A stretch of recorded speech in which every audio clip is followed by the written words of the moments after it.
You're probably thinking to yourself, you're not working on the kayak, you're sitting here drinking a beer and watching YouTube videos. And you would be absolutely right. See, the thing is, while I'd like to be working on the kayak, the reality is that the resin just hasn't cured yet. So, I have to be patient, and I just have to wait for that resin to cure. Yes, that's my dog standing on the table. It is now 4 o'clock the next day, and while this is hard, right, so this is done, right, some of this stuff just hasn't cured yet, and I don't want to, I can feel it kind of sticking with my finger. Over here is definitely still wet, like you can hear that and see that, right? So, I just have to be patient, and I just have to wait. I'm going to be using this, and this, and this, and a couple of these, and I'm going to make a tool that we can use to measure how far apart to put the holes when we're stitching the boat together. This is just a piece of scrap wood, and I'm going to start out by measuring across 3 inches.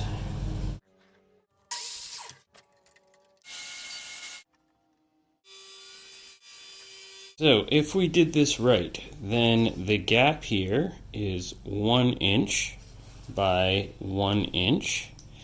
This side here is 2 inches. This side here is 3 inches. This side here is 4 inches. And from corner to corner is 5 inches. Marking the line 3/8 from the edge for where I'm going to drill the holes. The panels don't quite line up perfectly, so I'm going to have to move things about halfway through.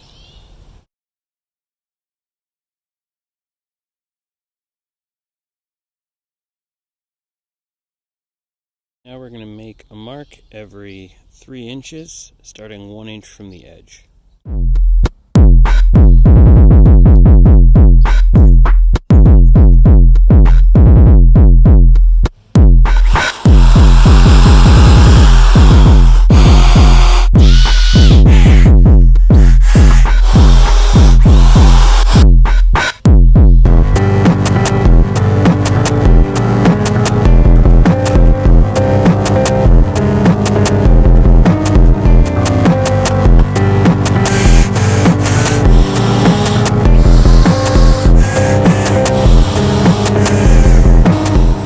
Need to cut the stitches, and I'll cut them at about 4 inches long. Everybody, I hope you guys are having a great day, a great weekend, great morning, great whatever. It is now day 3. Day 2 was kind of a waste. We got some stuff done, but not as much as I would have liked, and mainly that's because we had to wait for the resin to fully dry. So, today, I actually have to work. So I only have about an hour this morning, and then this afternoon, when I get home, I'll try to kick out a couple more hours and get the hull completely stitched together.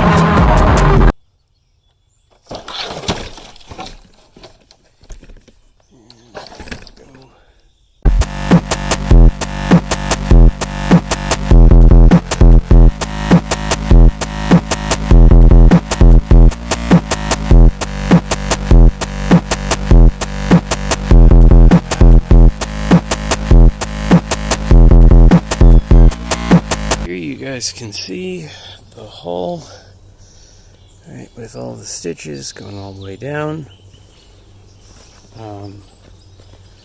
The seams on the outside, which again I'm going to sand those off and grind those down, but this does not look all that bad. It's looking pretty good. while I'm driving up to work. I keep seeing sea kayaks on top of cars driving the other way. And it's one of those things where you see it and you're just like, that's going to be me, you know? And it's funny because, like, I already have a great kayak that I made, you know, that's the same model as I'm making now. And I just want to make it again and make it a little bit better. I'm back from work and it's time to keep working on this boat. So I'm going to draw the lines on the bottom and mark out where all the holes should go, and then I'll start drilling holes.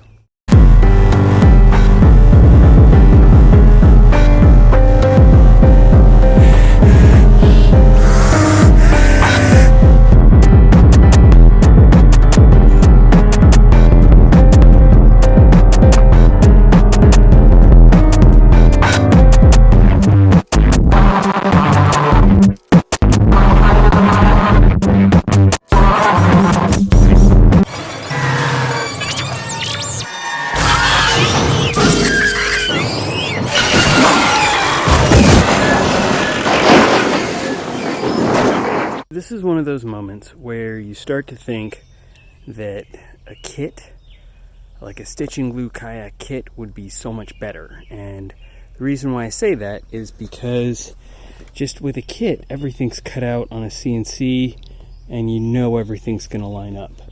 And when you do something like this, it's always just a little bit sketch, right? You're never really sure if it's going to work out. Now you guys get to see something funny, which is me trying to figure out how to do this where I don't look like a completely total idiot. And if this actually works, I'll be amazed. Okay. I think maybe we have a plan.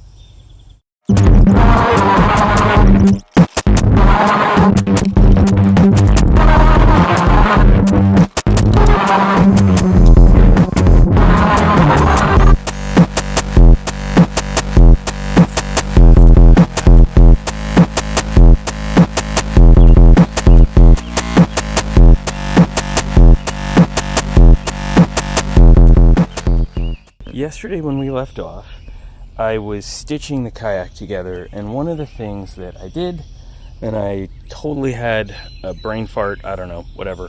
I started at the front, and then I stitched a bunch in the back, and then I moved to the middle, and there's this guy that I worked with. We called him NASA. His real name is Glenn. We called him NASA because he worked at NASA. And a really great guy, knew a lot of stuff. And one of the things that he told me is when you're joining two parts together, you start at one end and work your way to the other, and you don't pre-drill the holes, and that way any inconsistency will all get pushed to one end where you can deal with it.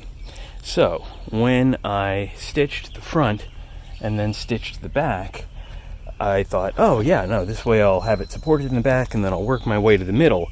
And basically what that was going to do was going to drive the inconsistency into the middle. And I got a little ways into it and I realized there was no way that I was going to be able to get these edges to line up if I did it that way. Now, what that does mean is that I will probably have a huge misalignment when I get back to the back, but that's okay, because I can deal with it there. Like, I can cut things out and make things line up. In the middle, there's no real way to deal with it.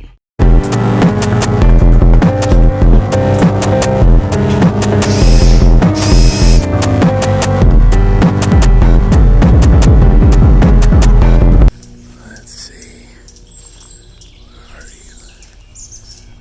All the animals are pissed. And that's because it's a really big predator. Oh, I see. He's way up there, and probably can't get a good angle for him. Oh, no, he's right there. Hello, Mr. Owl. I thought you were much farther away. I will piss off now. And let me just get one. Let me just zoom this video in so that everybody can see you in all your majestic glory. All right. Okay, I will leave you alone now. Backing up. We're backing away. Bye-bye. Have fun. Have a good rest of your day, Mr. Owl. All right.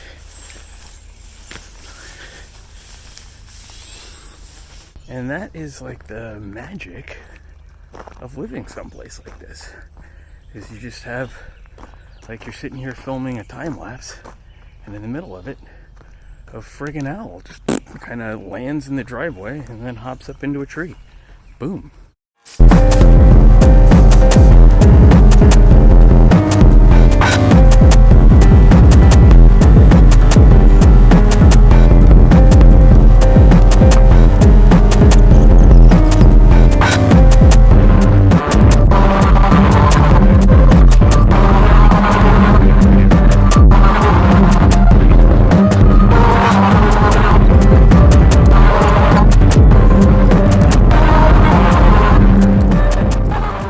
And just like that, there you have it. The hull is stitched up. That's where we're going to end today's video. I hope you guys had a good time, and I hope you learned a lot. And really, my goal, my hope is that when we're all done with this, you guys will feel comfortable making a boat of your own.